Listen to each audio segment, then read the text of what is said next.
अस्सलाम वालेकुम नाज़रीन, मैं हूं आपका मेज़बान नूरुल्लाह नूर और इस्तक़बाल है आपका बसीरत ऑनलाइन के ख़ास प्रोग्राम खबर दर खबर में। दोस्तों, आज आलमी और मुल्की सतह पर मुस्लिम कौम की हालत ज़ार किसी से ढकी छुपी नहीं है।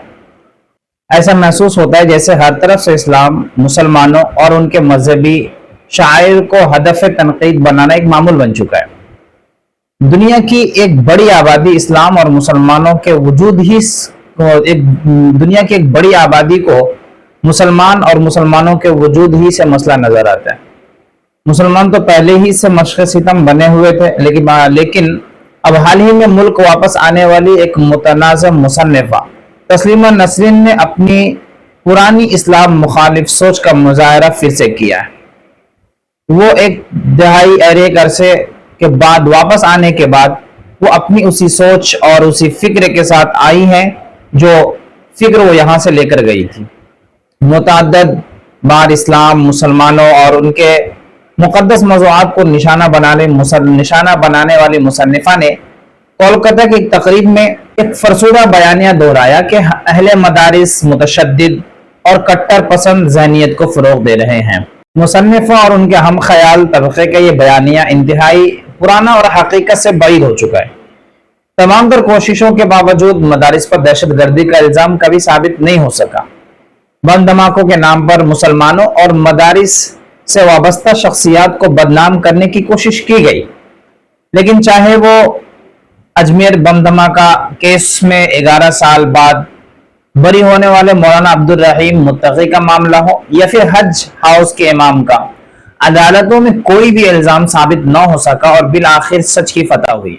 मदारिस इस्लामिया पर फरसुदा और मनगढ़ंत इल्जामात लगाने वालों को मुल्क की तारीख और मौजूदा हकाइक पर नजर दौड़ानी चाहिए। मदारिस का किरदार शुरू से ही निहायत शानदार और रोशन रहा है। उन्होंने माशरे की फलाह, कामयाबी और उनके वालिदगी में नाकाबिल फरामोश किरदार अदा किया। मदारिस में नफरत नहीं बल्कि मोहब्बत, एहतराम और इंसानियत का दर्स दिया जाता है। मदारिस इस्लामिया का एक आदिमुशान तारीखी पस मंजर है। एक वक्त था जब उन्होंने ऐवान हुकूमत और इंतजामी उमूर के लायक और काबिल कदर अफराद फराहम किए। उनका तालीमी निज़ाम बहुत वसी और जामे था और हिंदुस्तान की कई कदावर शख्सियात ने उस सरचश्मे से इल्मी सहराबी हासिल की। अंग्रेजी इस्तेमार के दौर में जब तालीमी निज़ाम को तकसीम किया गया, तब भी मदारिस ने अपने मरकज से वाबस्ता रहकर कौम के उरूज और इर्तिका में अपना भरपूर हिस्सा डाला। ज़बान और अदब की बात हो या आसरी उलूम की, हर मैदान को मदारिस के फैजान से जिला मिली है।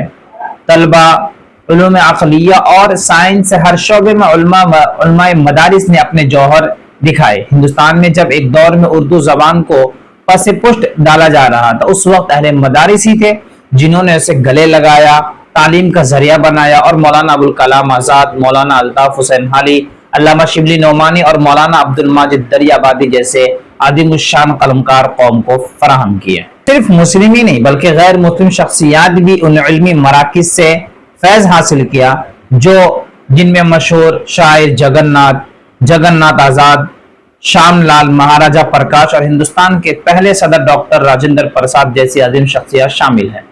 आइन साज असेंबली में अहले मदारिस ने भरपूर नुमाइंदगी की, जहां मौलाना हसरत मोहानी और मौलाना अबुल कलाम आज़ाद जैसी शख्सियात कानून साज कमेटियों के मुअज़्ज़ज़ मराकीन थे।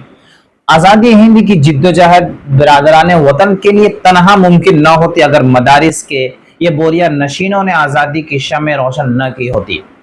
हिंदुस्तान की आज़ादी की तारीख उन मदारिस के जियालों के तस्करे के बगैर नामुमकिन है, नामुकम्मल है। शेखुल हिंद मौलाना महमूदुल हसन देवबंदी, मौलाना हुसैन अहमद मदनी, मौलाना हिफ्जुर रहमान सेहारवी जैसी आदिम शख्सियतों ने आज़ादी की खातिर अपना सब कुछ कुर्बान कर दिया। मदारिस ने इस्लाह मुआशरा से लेकर तामीर मिल्लत के हर महाज पर कायम किया, जिनसे इनकार मुमकिन नहीं। जहाँ तक दहशत गर्दी का मफरूजा है, यह महज एक सियासी खेल है जो एक मखसूस तबके और तालीमी इदारे को बदनाम करने के लिए रचा जाता है। हकीकत यह है कि मदारिस का माजी भी रोशन था और हाल भी अमन व आश्ती का जामिन है, जिससे इनकार मुमकिन नहीं। जहां तक दहशत गर्दी का मफरूजा है, तो ये महज एक सियासी खेल है और एक सियासी मफरूजा है जो एक मखसूस तबके के अफराद और تعلیمی ادارے کو بدنام کرنے کی کوشش کے لیے کیا جا رہا ہے۔ حقیقت یہ ہے کہ مدارس اسلامیہ کا ماضی بھی روشن تھا اور ان کا حال بھی امن و شانتی کا ضامن ہے۔ دوستو، آج کے لیے اتنا ہی کافی۔ ہم ملیں گے اگلے ایک ویڈیو میں نئے عنوان اور نئے ٹاپک کے ساتھ۔ تب تک کے لیے الوداع۔ زیادہ سے زیادہ آپ ہمارے چینل کو سبسکرائب کریں اور ہمارے آواز کو دوسروں تک پہنچانے میں اپنا بھرپور تعاون پیش کریں۔ السلام علیکم ورحمۃ اللہ۔